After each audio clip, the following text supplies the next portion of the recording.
I want to welcome everyone back to the Doghouse, powered by Drunk Sports Talk. It's been a hot minute, but if we're going to talk some boxing, we got to go get the guru, you know what I'm saying? The media guru. He ain't been around in a minute, you know what I'm saying? But we're going to get some rounds in today. We got the one and only King Amin. Might have seen him on the Boxing Voice, the championship rounds. I'm trying to get him to come back and bless bless all the women boxing lovers. I'm working on it, but King Amin, what's going on, fam? How you feeling? Hey, man, I'm out here like Jay Electronica, you know what I'm saying? I'm hard to find, but when you find me, hey, but listen, but when you find me, I drop, you know what I mean? So here I am. I got something for you, and I'm here to talk boxing. So, Absolutely. Look, I know we was kind of talking before we got on there. Boxing, it's not in maybe the best place, you know what I'm saying? But there are some stuff coming up, you know what I mean? You hear some rumors today about Errol Spence possibly making a comeback with Tim Tszyu. Tim Tszyu coming off a win against Anthony Velasquez. He also has a couple of losses prior, 2 bad losses to Fundora. Obviously, the Bachram stuff. Errol hasn't fought since 2023, since he lost to Bud. He don't do tune-ups, but it's a PBC fight, so that, if they want it, and the money's right, that should be able to get done fairly easy. There's a lot of good stuff coming up. You know what I mean? I really want to talk about the ring card, but you got Ryan, who just looks like he just signed to fight Barrios. Barrios. Xander Zayas is trying to unify real soon. I think Adam Azim's on that card against Gustavo Lemos. That should be a good fight. Bachram's back in action against Josh Kelly. There's some stuff coming up. If you really, we just had the Subrio. Subrio just got clipped last week. Shout out to Dalton Smith. Shout out to Dalton Smith. Hell of a win. So if you really want to find some shit, you can find some shit. You know what I mean? But then you got the usual politics with the De La Hoya, Ortiz, Boots shit. You know what I mean? It's the same old nonsense with them. You know what I'm saying? But hopefully we'll get that fight. It looks, people who thought Ortiz was ducking, it looks kind of like he's trying to fight back a little bit, take control of his career a little bit. I don't want to get too much into that. But like I said, if you want to find some shit, there is some shit out there.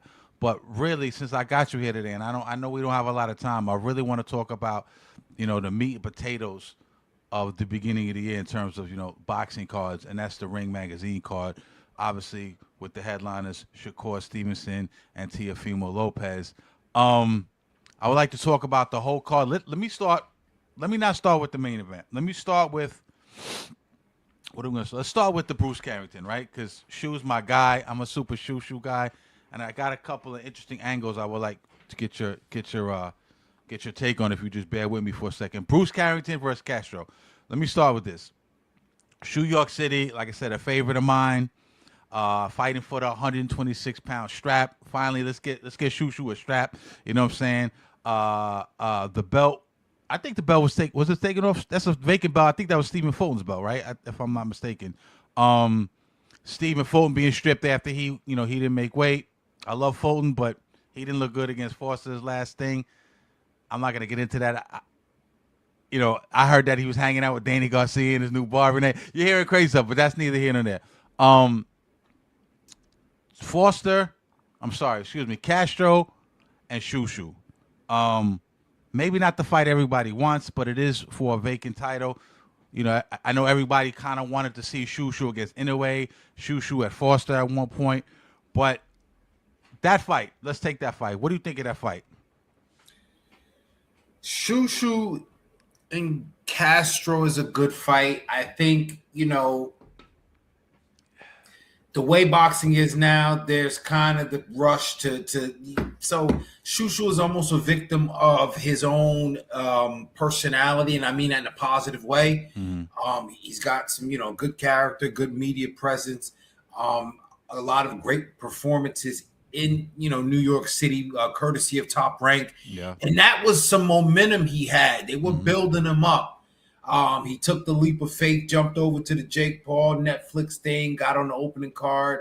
One would think that it expanded his visibility.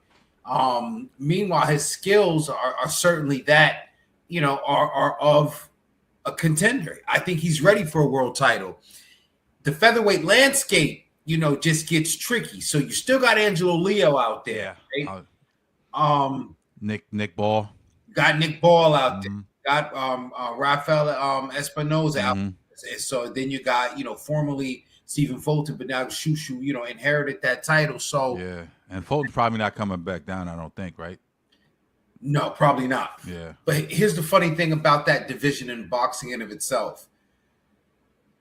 I don't know, do they respect you when you win the title or when they give you a title? But now that Shushu's got the title, he has to just continue to focus on the marketing part. Because here's what I'm saying. Do anybody care if Shushu's a world champion or not? Because as it stands now, he's a world champion, right? And I'm not going into the hardcore, your email, because I don't even like when people talk. I don't like the email. I don't like that. But it's a thing. Because it's a thing, because how you win the title are it means something, not for me as a fan, but for memory. Like if it doesn't make a splash, so again, for all the media buildup, from all the presence he had, it usually culminates to that title moment. And unfortunately, boxing really didn't do Abdullah Mason justice when you talk about being a contender that was built in a similar situation by Top Rank. All of a sudden, he gets to the title shot with Sam Noakes. He wins the world title as a young prospect. And fucking crickets from these piece of shit ass boxing fans that pretend to be hardcore. Shout out to Abdullah Mason. Shout out to Abdullah Mason, and shout out to Shushu, because I'm almost afraid, and it doesn't matter to me, right? Because I'm still going to watch. But, it's really Castro isn't enough on this card. He's been here before. Like I said, Top Rank, New York City, New York City, the Jake Paul, Netflix, and now Carlos Castro on the Shakur Stevenson. Sure, it's a great fight, and, but at this point, I don't even know, do we need to see the levels? I just think we need to, now that he's arrived, whether we brought him there, whether he was positioned there, now that he's arrived as a world champion, it's time to start making shit happen. And so he's got to turn up the New York City and really get out there, because boxing is, I hate to say it, man, it's losing a bit of its zest. And so he could be a world champion, but without a strategy to demonstrate good title defenses against good competition, or at least go the unification route, what difference does it make? I agree. And you kind of took a couple of my points there, which I'm glad, because I'm going to bounce this idea off you. You hear the narrative when it comes to Shushu, and I fuck with Shushu. We've been around Shushu before. I got his glove autograph. I got pictures with him. I've seen him a bunch of times. He's given me drops in the past. He's from New York. I'm New York. You from Brick City, that. We got love for the kid. He's a local kid. We love him, and he's skilled. He's busy. So I don't want this to, I'm going to play devil's advocate here. I want to read this quote, because they say that the narrative about him in some circles is, Top Rank kind of had him in almost like a witness protection program type of deal, right? You know what I'm saying? I'm going to read this quick article, and I just want you to kind of elaborate on kind of the stuff you already brought up. It says, quote, at 28 years old, Carrington is no longer operating on prospect time. He is being moved with a level of caution usually reserved for fighters still learning how to be professionals. That caution became noticeable after his majority decision win over Suleiman Segawa. Segawa was, I remember that fight. It's tricky. He's not elite, but I thought Shushu won that fight. But people criticized him a little bit after that. It says he was not exposed as untalented. He was just exposed as unfinished. The response from his handlers was telling. Instead of stepping him forward to a clear test, the path narrowed. He faced Hayter. Now he's facing Castro. Each move reduced risk rather than answered questions. This is how you protect the fighter. This is not how you build one. Winning a vacant title under these conditions creates strange outcomes. Carrington may leave with a belt, but without the authority that usually comes with it. You almost said what this article is saying. Do you think it's, when you hear that, what do you have to say to that? So, I'm big on analogies. All right. Boom. Once you lose your virginity, whether you a hoe or not, you ain't a virgin no more. Yeah, facts though. You get what I'm saying? Yeah. So Shushu's a champion. Yeah. He got to start defending that title or pursue unifications. Now, so what about title defenses? Yeah, title defenses, a vacant title against, ranked opponents, top ranked opponents, no pun intended. Mm-hmm. That could fly, but that experience, and I think that's what people saw in the Suleiman Sagawa fight, is that what happens when you can't, hurt your opponent, and what about when you get dazed? Yeah. Can you figure it out? And in those close rounds, are you going to get it because we in New York City and it's New York City? Right. Because if you was overseas, you would have lost, and not just because of the Euro shit, just because of the what people are looking for with respect to ring generalship. Some of that experience can only come from that championship level fight being tested. And people can say what they want about Stephen Fulton, because he sure as hell didn't show up the way we thought he could have, and the way he did when he became a two-time world champion, right? Yep. But that happens because of experience or a lack thereof. And I think, according to the article, and according to me and a lot of other people, again, if Shushu's a champ, you got to represent like a champ. You got to start looking for unifications, is my mind. Title defenses, sure, but if the quality of the opponent in those title defenses is suspect, then people are going to continue to suspect that my man is looking more like Sammy the Bull, than perhaps, what I'm saying, one of these other, notorious killers, you know what I'm saying? Witness protection. That's the word that's being used, and I'm not using that, but I'm saying, top rank protection or whatever, matchmaking can either hurt or help a fighter. We know that's obvious, but again, I think what that article and many might be alluding to is, how do you gain the reputation and the experience of a world-class, world champion fighter if you're not fighting world-class or championship level opponents? Well said, man. Shout out to Shushu. I fuck with Shu, and I think he's a good fighter. He's a little bit old. He's an older prospect.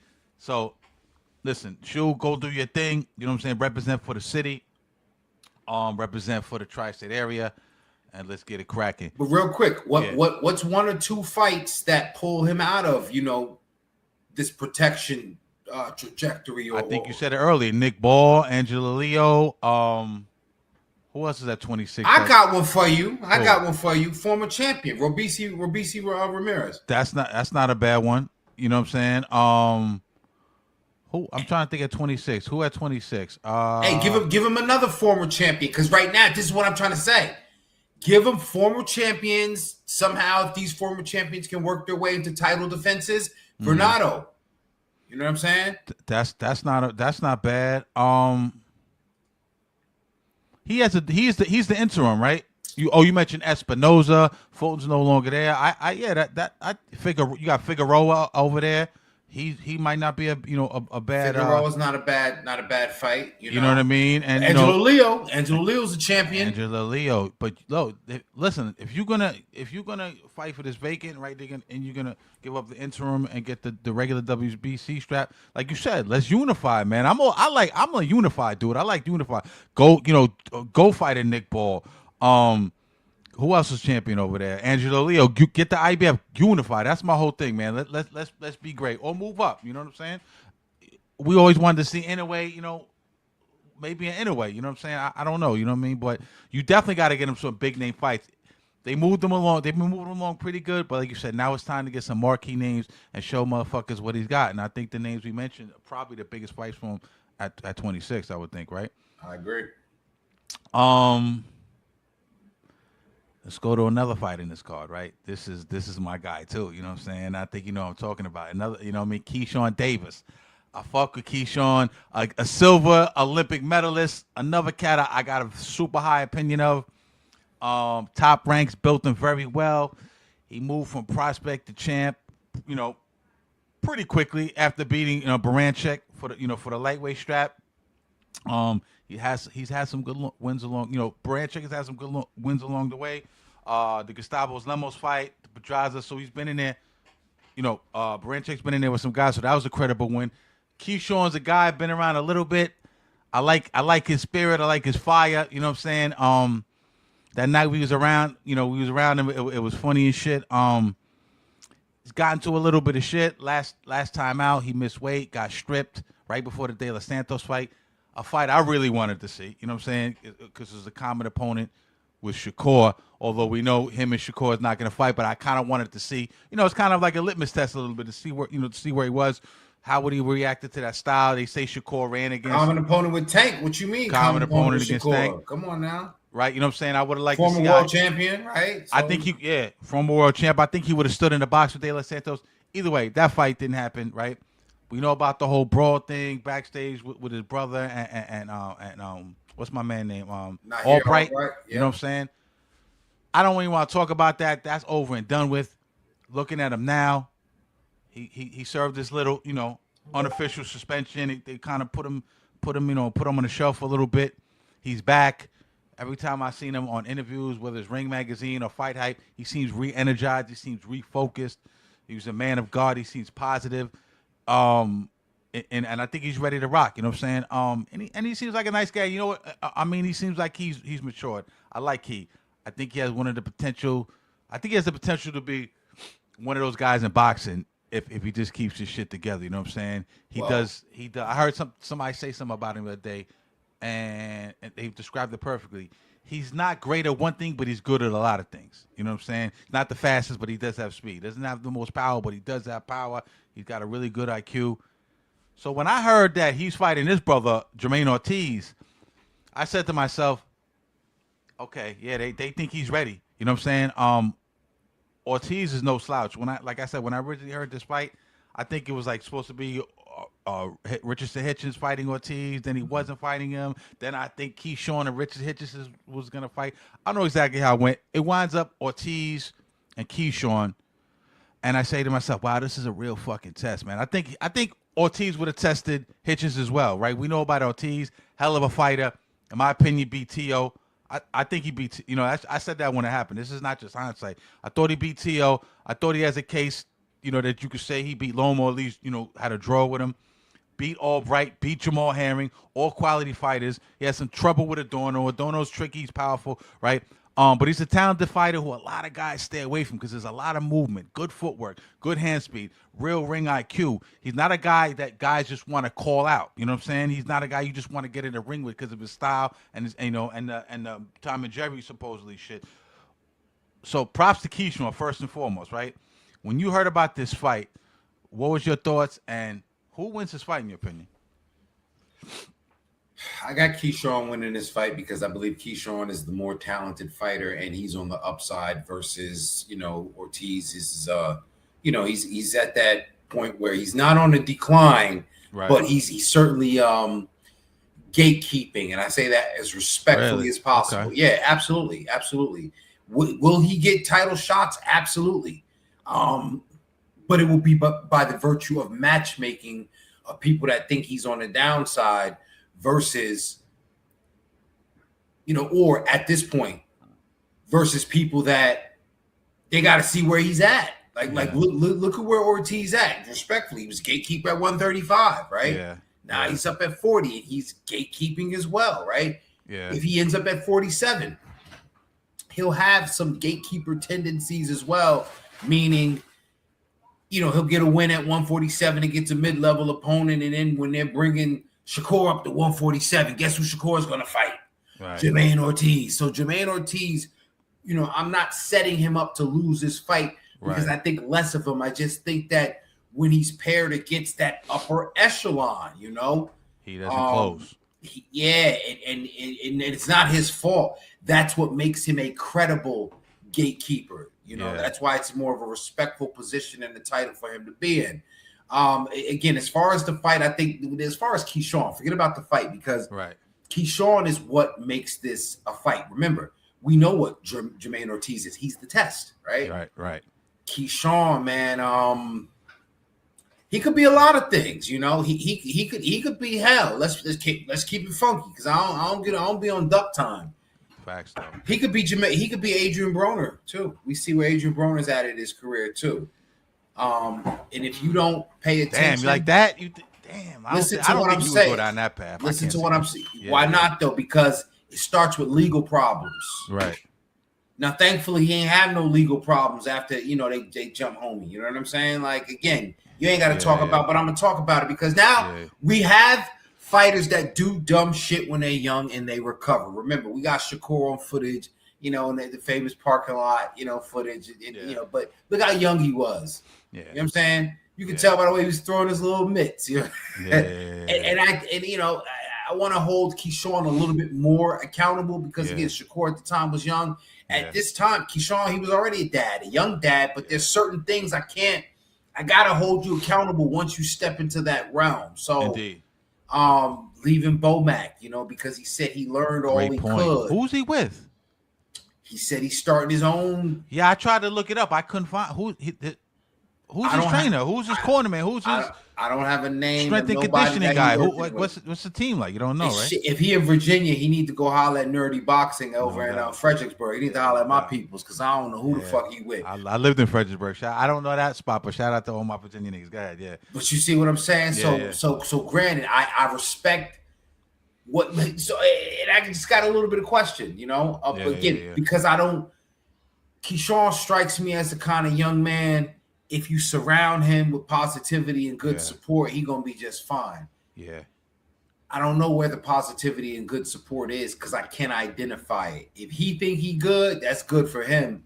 But he's going to have to prove it to me and maybe a few others, which I think is a good position to be in.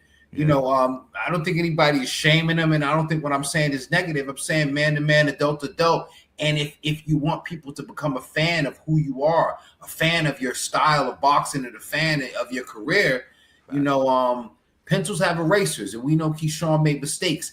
This night, he's going to have to pull out the biggest fucking eraser we've ever seen. He's going to have a good post-show speech, you know what I'm saying? Yeah. Good call-outs that make sense. Maybe he stay on Tank Davis' head. He's gonna have to. Tank ain't fighting him, man. Tank ain't fighting. Who's Tank fighting? Tank fighting. I don't even care. I'm just bringing it up to the point of you have to be the other Davis, and you have to build your career on something else other than what people remember him from. So, what do you like at 35 if he wins this fight? Which you seem to think it's a lock. I'm not so sure. I'm rooting for him to win.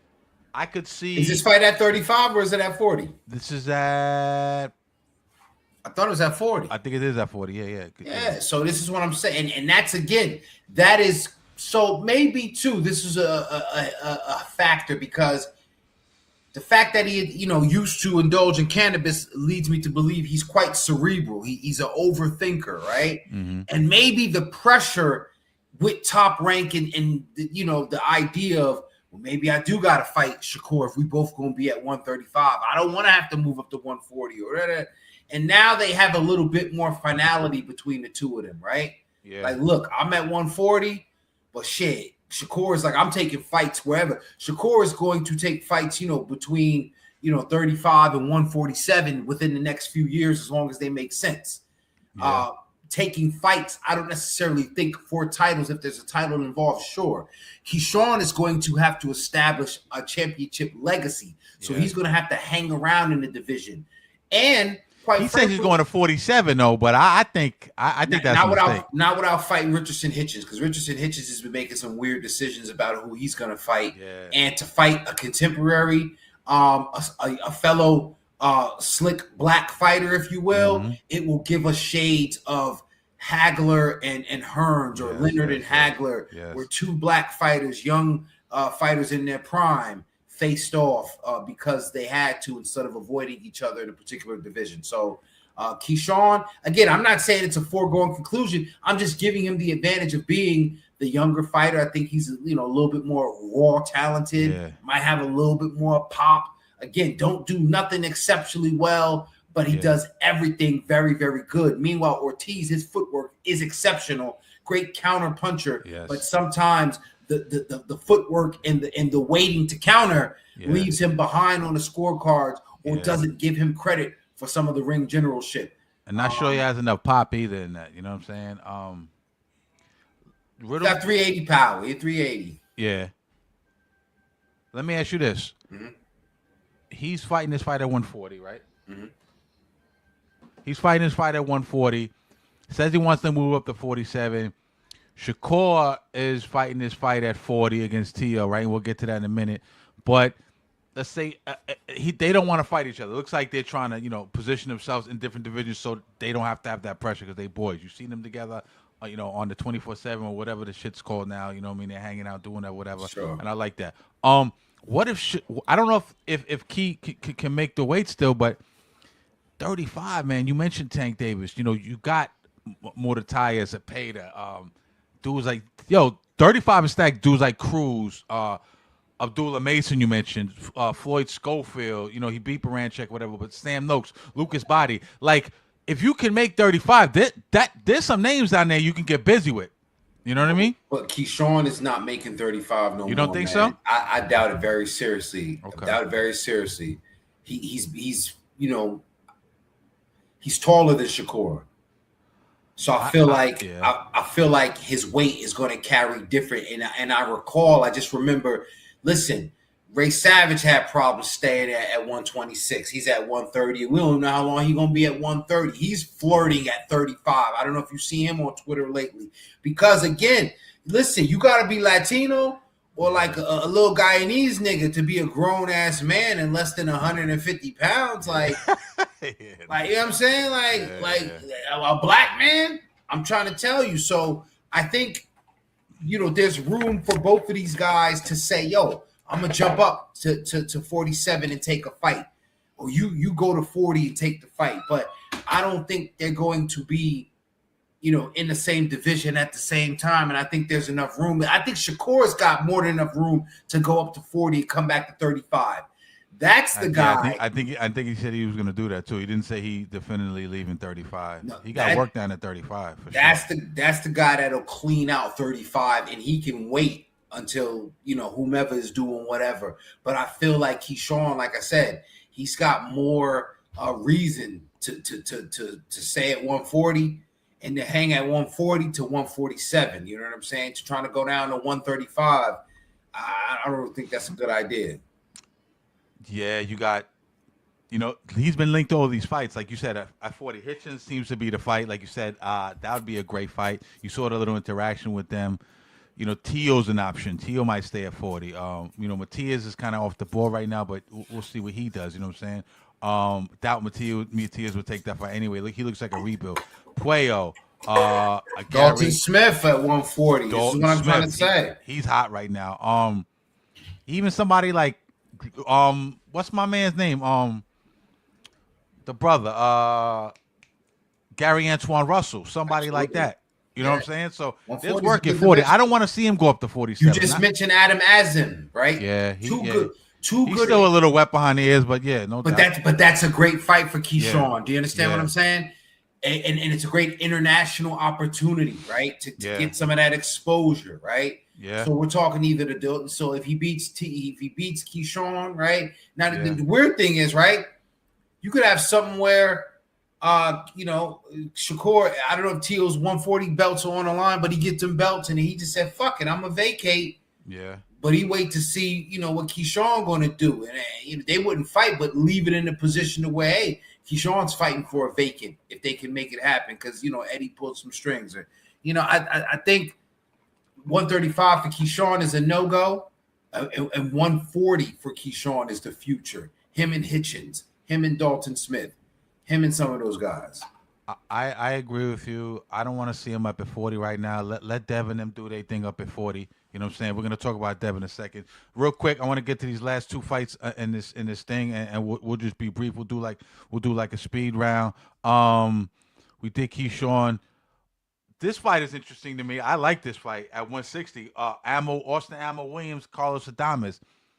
Adames 24-1. Contra lost to Turkey Ali Sheik's boy. We all saw that. We all thought it was some bullshit. You know what I'm saying? Against Ammo against Carlos Adames. Your thoughts on that real quick? I'm biased. I love boxers, especially Cuban style slick boxers. I know Adames is Dominicano, but he's got that Cuban style. Yeah. He does. He definitely does. Yeah. Athletic, and he's got power. Yeah. Athletic, counter punching with power. So I'm going with Adames, although I know Williams is.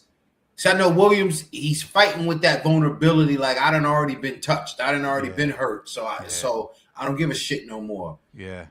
So there's that reckless abandon that builds confidence. However, you're right about that. Yeah. Over time, if he doesn't get the results he wants from Adames, either landing the shots as clean as he wants, or Adames being threatened by Williams' power, it's going to be a clinic. I think it's going to be a clinic. Yeah, I can see that. You know what I mean? I can see that. I think Adames, I'm kind of rooting for Ammo Williams. A lot of the points you said. I think Adames has a shot. With Janet back popping dirty, I think Adames has a shot for that to be his division. You know what I'm saying? Janabek ain't shit. And, they all hiding the cheese from Jahai Tucker at 160. That's a whole fact. You know what I'm saying? Yeah, we'll speed through that. Big Baby Miller. Jarrell Big Baby Miller, right? Not the other Big Baby. You know what I'm saying? Jarrell Big Baby Miller.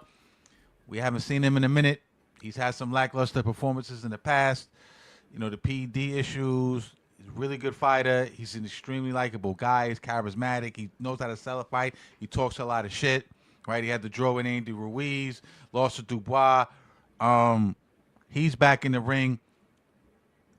He's basically in there with a cab driver. I think this guy's an insurance salesman. Maybe you know a little bit more about him than I do.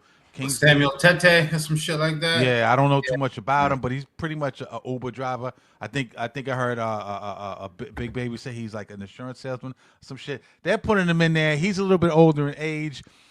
But it's a big look on a ring card. You know what I'm saying? It's a nice look. He has a chance. If he wins this fight, he might position himself to be in some more marquee matchup names. We know Joshua's not around.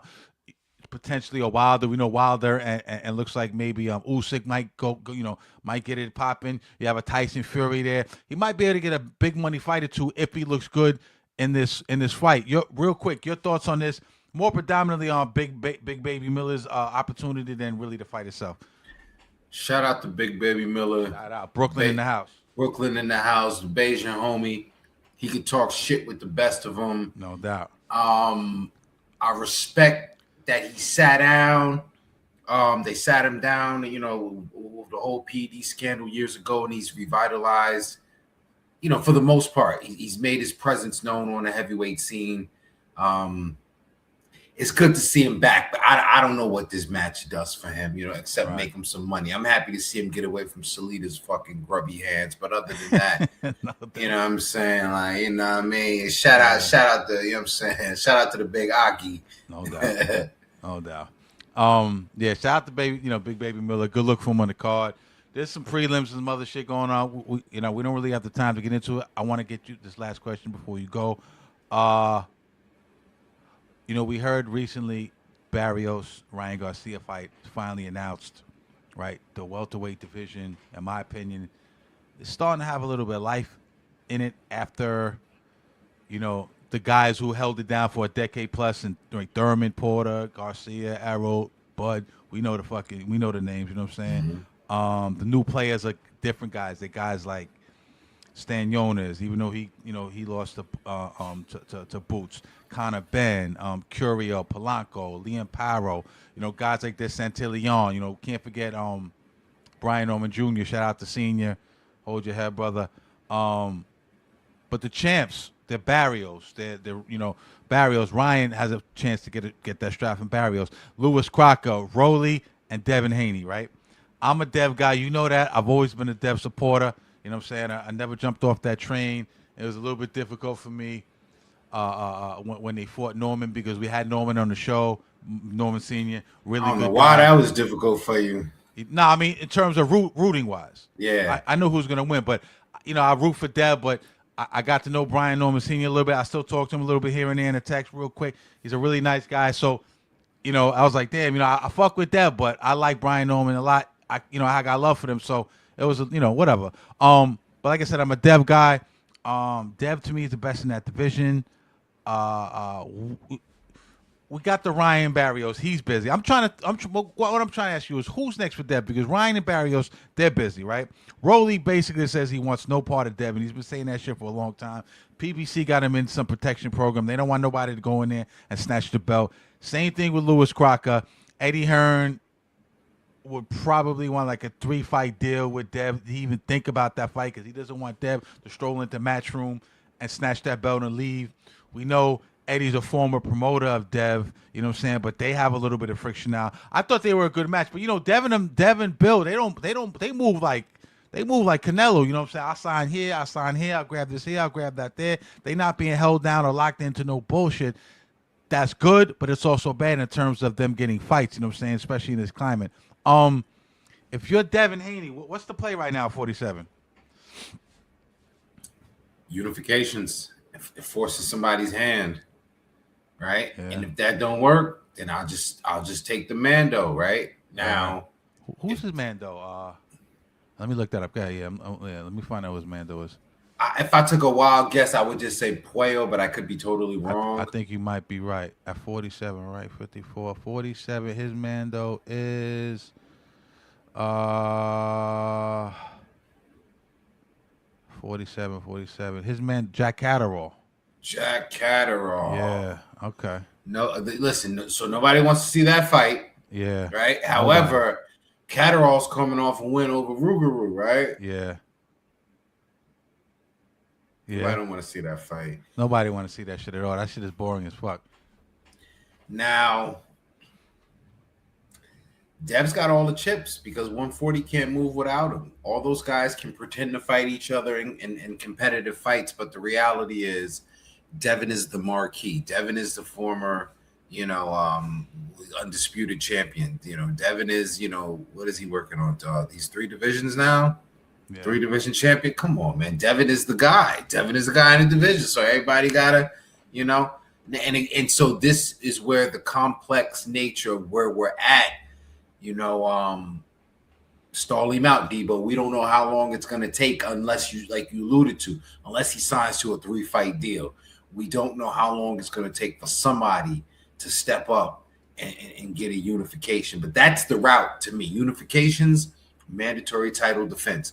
No extra shit. We seen where that got him. Goofy ass boxing shoes in a fucking no contest. Don't go that route no more. The Ryan obviously the Ryan Garcia Barrios. It feels like they're lining up Ryan to beat Barrios. It's a little weird because I don't even know. I heard like he's training with his father again. It's weird, but if Ryan beats Barrios, I'm pretty sure all the money makers and the matchmakers and the suits want that fight. It sets up a huge fight with Dev. You know what I'm saying? Maybe Dev can grab another strap in the meantime. But yeah, 147. There's some names, but it's not as hot as it once was. But yeah, shout out to that, man. I'm about unification. I want to see who's the guy at that weight class. All that other shit is just nonsense. You know what I'm saying? Last question. I know I said that was the last one. You want to see Errol Spence back? And if you do, you like the Tim Tszyu fight? No. Not at all? Listen to me. Let Errol Spence chill. And it's not to you. This is to all the fans. I know he's been talking about it on Twitter a couple of weeks. And he said, my main goal was to retire my parents. Wow. Earl, I understand that. You don't got to keep fucking talking, bro. Just go chill. You made it. You've done a lot for the welterweight division. You carried it. Carried PBC on your back. No matter what nobody say, you're the big fit. Like we get like, no, I don't want to see him back. And if he comes back, I'm gonna talk bad about him because I feel like he's done enough to where he can ride off into the sunset. Coming back would only mean his money problems or his ego's fucked up. So Tim Tszyu. Yeah, his ego's fucked up because his dad treated him like shit in the first place. Why you think he's still trying to forge a career in boxing? He's still got something to prove. Errol Spence has nothing to prove. Nothing to prove. Your dad is proud of you, Earl. No, everybody's proud of you. Texas proud of you. Jamaica's proud of you. Tim Tszyu, we love Tim Tszyu, but his Brentwood, Long Island is proud of you. Brentwood, Long Island. 5 minutes. But listen, it's motherfuckers in Kiwi Land, Australia that fucking hate Tim Tszyu. Yeah, he'll never be like his dad. It's motherfuckers in Russia that hate him. He'll never be like his dad. And they think even less of fucking Nikita. So my point is, Earl Spence, respecto. You done. Arrivederci. Retire. I respect that stance. I think Errol, I think you hit it on the head a little bit. I think I saw the tweet the other day where I just want to, I did what I had to do. I put my family in a good position, retired. My parents got in my house, whatever. I think couple of things. I think the Bud going out like that, I think kind of leaves a bad taste in his mouth. Kind of has something in his soul he desires. Two, I think he could make a little bit more money. I don't think he should, but I think he thinks, yo, I can get another bag. And three, I think he thinks, because he don't do tune-ups, right? Tim Tszyu technically is not a tune-up, but he's coming off a couple of bad losses. I know he won his last fight, but he's coming off the Bachman fight and the two Fundora losses. He's probably thinking, yo, this is easy work for me, and I can get a bag, and they're both PBC, and it's easy to make one more hurrah, right? You don't think? So no, absolutely not. But I'll tell you this: if he's gonna do like Danny Garcia and he's fighting because he's carrying a promotion, if Man Down Promotions, if he really gonna push Frank Martin and jump out there and fight a couple fights just to sweeten up the card, that's one thing. But that ain't been happening. So no, absolutely not. It's over for him. Because, well, listen, there's still so many things. Two things can be true, but if it is, then I don't want to be a liar. Yeah. Were there not concerns about his condition going into even the Ugas fight when it's not the mouthpiece, when his teeth came out? Yeah, okay. Yeah. Does he not have concerns about the fucking retina in one of his eyes? Okay. Yeah. Cool. Like, I mean, was he he was in a car that flipped over? Hey, if none of that shit, okay, so if it was an issue during the Ugas fight, and certainly may have been a contributory issue to his demise in the fashion that it occurred in the Bud Crawford fight. Even if you put him in there with somebody with shitty footwork, Tim Tszyu is a big puncher. Yeah, he still got some pop. Punch resistance was probably out the window, but he still has some pop. Man, yeah, I'm not really interested to see. Call me what you want, man. I like to see fighters retain their faculties and be able to play with their kids, and you know what I'm saying. And yeah, so nah. Shakur Teo, who wins? Close fight. Shakur Stevenson wins. Brick City. Is it a Brick City thing? It's a boxing thing. No doubt. I think Shakur is dying to show people that he is levels above other fighters when it comes to technique. Never claimed to be a knockout artist, but he wants to show that he can box. He can hit and not get hit and make his opponents confused about having a game plan. Make them, struggle with executing their game plan. And by the time they get on and get warmed up, it's already the 8th and 9th round. So you might could steal a round or two if you can, but that's the way I'm seeing it turn out. Maybe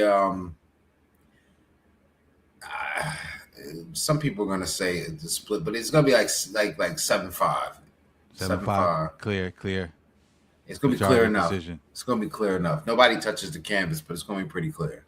No doubt, man. Good shit. I mean, love you, my brother. Appreciate it. I know we went a little bit over. I know you're like, fuck, we always seem to go when I fuck with my man Cash, but you great insight. Always love to have you on the joint, and appreciate you, my brother. 1000%, man. It's always a pleasure. The nigga, I'm about to be like Jay Electronica. You're gonna catch me, I'm saying, pop up in London with a white girl. And ladies and gentlemen, pause. I'm working on him. We're gonna try. I know he's not ready to do it, but I'm trying to get him out of retirement. The world, especially the female boxing world, needs the championship rounds, man. It's not, to me, it's not done. There's no one to fill that void. I'm working on her, ladies and gentlemen. Shout out to Sandy Ryan. She's going for her second world title against Carla Zamora. I see the light up. You know what I'm saying? It's things happening, but it ain't enough to bring me back. You know what I'm saying? Like we're gonna work on them, ladies and gentlemen. We're gonna work on them, man. But me and you as boys anyway. We hang out. We do what we do, man. Appreciate you, and I'll probably knock on your door in a couple weeks, man. Maybe get you back on for and I promise I'll get it shorter next time. I want to thank everyone for tuning in to the Doghouse, powered by Drunk Sports Talk. You already know what time it is. One love.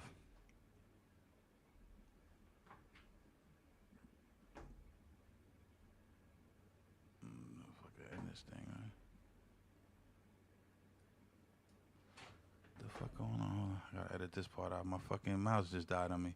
Oh man.